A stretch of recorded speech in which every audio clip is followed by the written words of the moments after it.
할렐루야. 오늘 드릴 설교 말씀의 제목은 갈릴리의 봄입니다. 본문은 마태복음 4장 23절로 25절의 말씀입니다.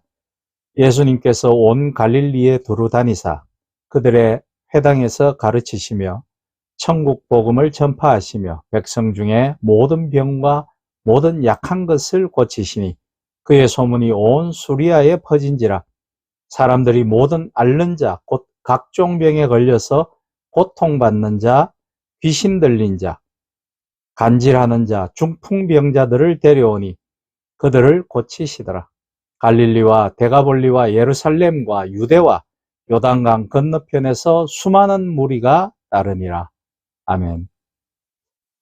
일기가 좋지 않으면 가지 않지만 거의 매일 운동 겸 산책하기 위해서 제가 살고 있는 아파트 바로 아래에 동해를 향해 흐르고 있는 회야강 강변 산책로를 거닐다 보면 최근에 불손한 일기로 겨울 장마와 추운 날씨 중에도 기어이 매화와 동백은 꽃망울을 터뜨리고 초록의 냉이와 쑥 등은 새싹을 피어올리는 것을 볼 수 있습니다. 끝나지 않을 것 같았던 엄혹한 겨울의 추위를 이기고 이상 한파 중에도 기어이 봄은 오는구나 싶어서 그 꽃송이들과 새싹들이 더 귀하게 여겨집니다. 오늘 본문은 그리스도께서 황량한 광야에서 마귀의 시험을 이기시고 본문 15절에서 16절에 보면 이방의 갈릴리여 흑암에 앉은 백성이 큰 빛을 보았고 사망의 땅과 그늘에 앉은 자들에게 빛이 비치었도다 하였느니라 라고 되어 있듯 그리스도의 공적 사역을 시작하는 장면이 이 장에서 나오죠. 예수님의 사역 현장은 기승전 갈릴리였습니다. 결은 예루살렘에서의 십자가 구속으로 보시면 되겠죠. 그리고 십자가와 부활 후에 다시 갈릴리로 예수님은 돌아옵니다. 사람들의 사회적 통념과 달리 전통적인 신앙의 중심지인 예루살렘이 아니었습니다. 본격적인 사역을 위해서 갈릴리로 예수님은 향하시는 거죠. 그 시대 사람들에게 기피의 대상이자 멸시를 받던 갈릴리를 시발점으로 한 것은 많은 의미가 함축되어 있습니다. 성경은 그 이유를 예언을 이루는 길이라고 했습니다. 마태복음 4장 오늘 본문인 4장 14절에 이렇게 나오죠. 이는 선지자 이사야로 하신 말씀을 이루려 하심이라 라고 말씀입니다. 그 당시 이스라엘은 로마에 의해서 유대와 사마리아와 갈릴리 이 세 지역으로 마치 도처럼 분할되어 통치받았습니다.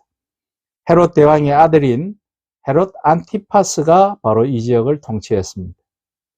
예수님의 사역, 복음과 가치는 지역 출신 성분과 이로 인한 수치스러운 열등감에 휩싸였던 갈릴리 사람들의 존재에 대한 자기들의 각성을 가져오죠.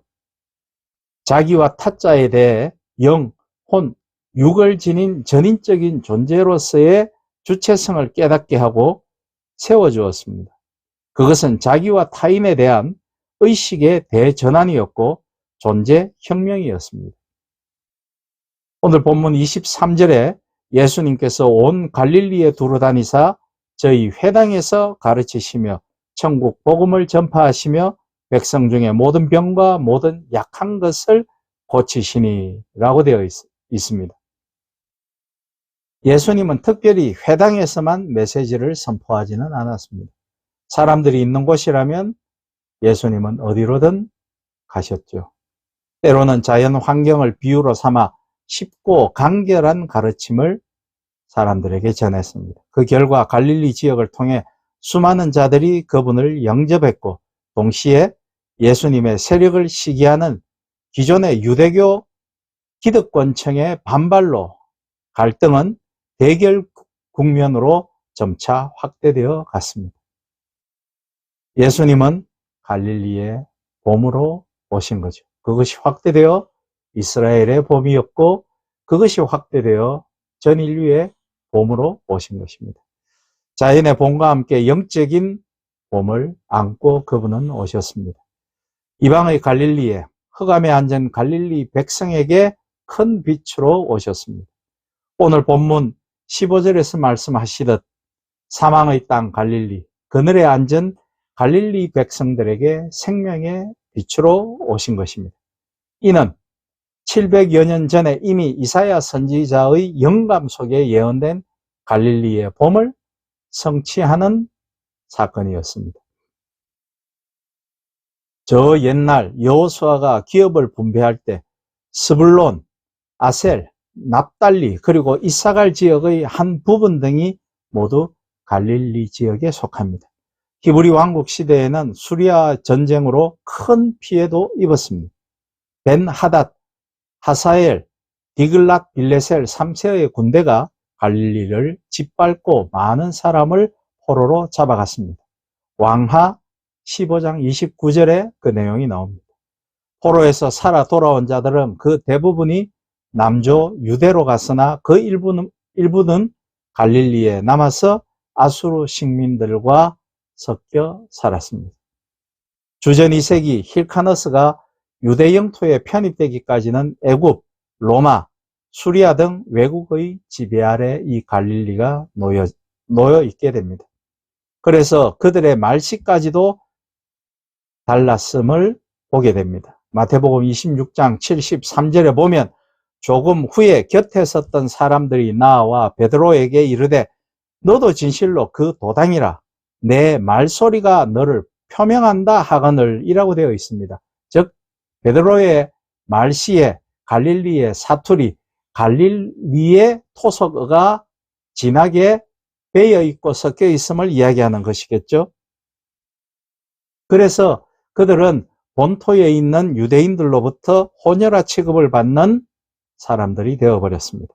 그래서 자주 정통파 유대인들로부터 갈릴리에서 무슨 선지자가 나겠는가라고 요한복음 7장 52절에서는 쓰고 있고 갈릴리도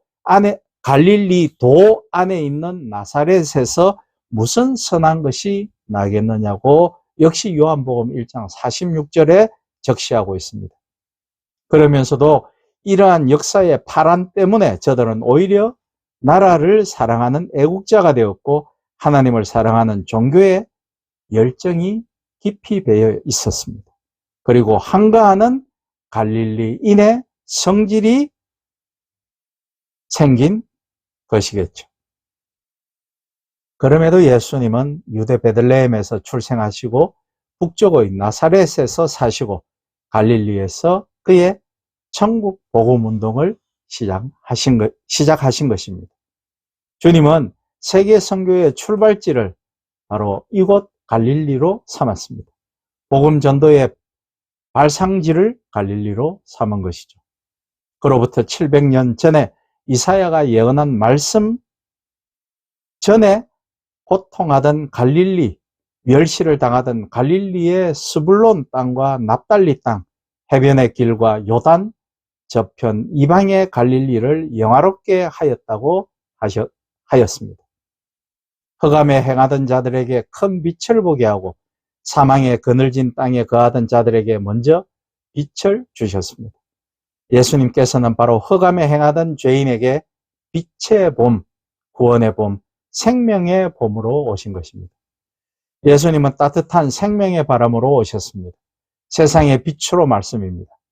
그래서 요한복음 8장 12절에서 말씀하시길 나는 세상의 빛이니 나를 따르는 자는 어둠에 다니지 아니하고 생명의 빛을 얻으리라고 하신 것입니다.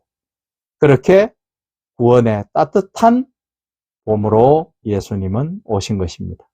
17절에 보시면 이때부터 예수님께서 비로소 전파하여 이르시되 회개하라 천국이 가까이 왔느니라 하시더라 라고 되어 있습니다. 갈릴리에서 시작된 예수님의 첫 번째 말씀 내용이 하나님의 나라였습니다. 그의 마지막 말씀도 하나님의 나라였죠. 그는 부활 후 40일 동안에 하나님 나라를 설파하였다고 사도행전 1장 3절은 밝히고 있습니다. 주님의 비유 중에 대부분이 하나님 나라였습니다.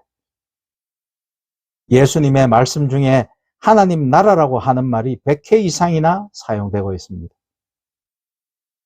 바로 하나님 나라는 복음의 열쇠였습니다.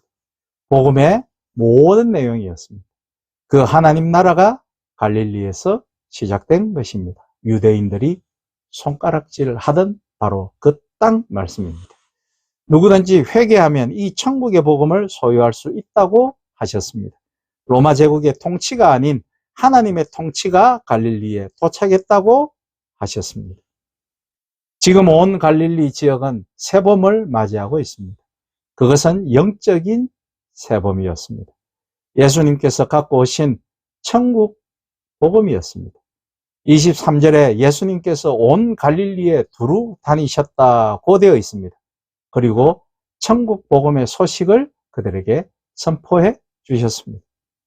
회당에서 천국 복음을 가르치셨다고 하였습니다. 이것은 교육입니다.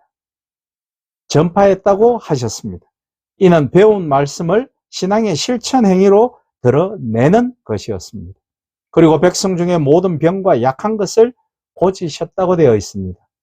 이는 치유를 하신 것입니다. 이는 예수님의 천국 복음 사역의 3대 방법이었습니다. 예수님은 갈릴리에 하나님 나라를 가지고 오셨습니다. 옛날에 여러 제국의 제왕들이 수많은 군마를 타고 창을 가지고 활을 들고 검을 가지고 북을 치며 나팔을 불면서 갈릴리를 피로 물들이며 침략했던 것들과는 너무나도 판이한 새로운 평화와 사랑의 통치자의 임함이었습니다. 그 통치자는 구원을, 구속을 들고 오셨습니다. 가난한 자에게 구원의 복음을 주십니다. 포로된 자에게 자유의 복음을 주십니다. 눈먼 자에게 다시 보는 찬란하고 밝은 빛의 복음을 주십니다. 눌린 자에게 해방의 복음을 가지고 오셨습니다. 그의 소문이 온 수리아와 갈릴리와 데가볼리와 심지어 예루살렘과 유대와 요단강 건너편까지 들렸다 합니다. 그래서 수고하고 무거운 짐진 인생들이 이 갈릴리의 봄 소식을 듣고 몰려든 것입니다. 예수님께서 가지고 오신 천국의 복음이 갈릴리의 봄을 꽃피우고 있었던 것입니다. 오늘 본문 18절에서 22절에 보면 갈릴리 해변에 다니시다가 베드로와 그의 형제 안드레 그리고 세베대의 아들 야고보와 그 형제 요한에게 나를 따라오너라. 내가 너희로 사람을 낚는 어부가 되게 하리라 라고 하시며 제자를 부르시는 장면이 나오죠. 그들은 무지렁이 어부였습니다. 20절에 보면 저희가 곧 그물을 버려두고 예수님을 쫓느니라고 되어 있습니다. 22절에도 저희가 곧 배와 부친을 버려두고 예수님을 따르니라 라고 되어 있습니다. 버려두고 따랐다고 되어 있습니다. 아콜 루데임 했다고 하였습니다.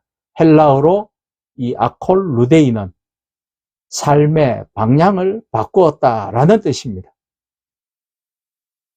새로운 방향 전환입니다. 삶의 전환인 것이죠. 인생의 목적이 바뀌어버린 것입니다. 완전히 새로운 판도의 인생이 시작된 것입니다. 육에서 영으로, 자기에게서 예수님에게로 전 존재적 삶을 바꾸어 버린 것입니다.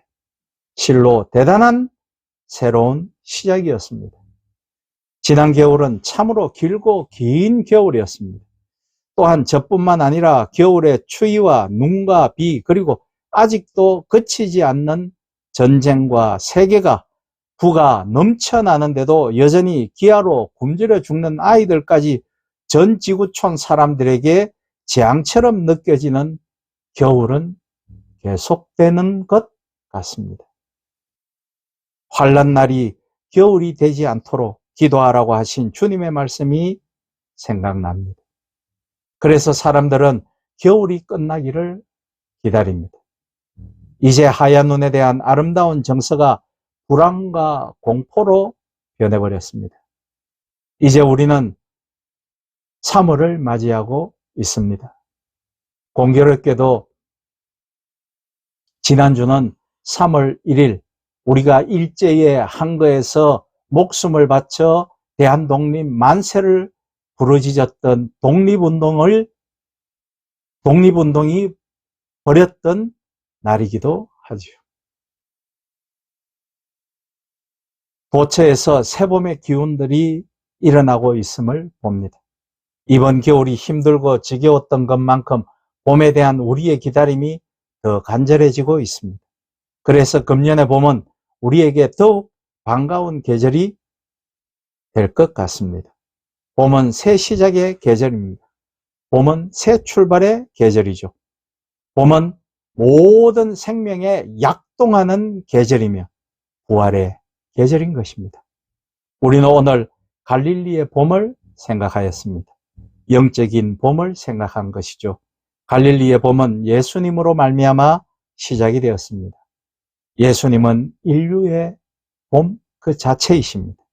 죄인에게 구원을 주시는 인생의 봄입니다. 이방의 갈릴리, 흑암의 갈릴리, 사망의 그늘진 땅 갈릴리로부터 예수님은 천국의 복음, 구원의 복음 사역을 시작하셨습니다. 이제 우리 함께 다시 만난 2024년의 아름다운 계절의 봄과 함께 이 땅의 영적인 봄을 이루어 가십시다. 새로 시작하는 봄, 천국 복음의 씨앗을 파종하는 봄을 이루어 가시기를 예수 그리스도의 이름으로 여러분과 저에게 축복하며 부탁드립니다. 아멘.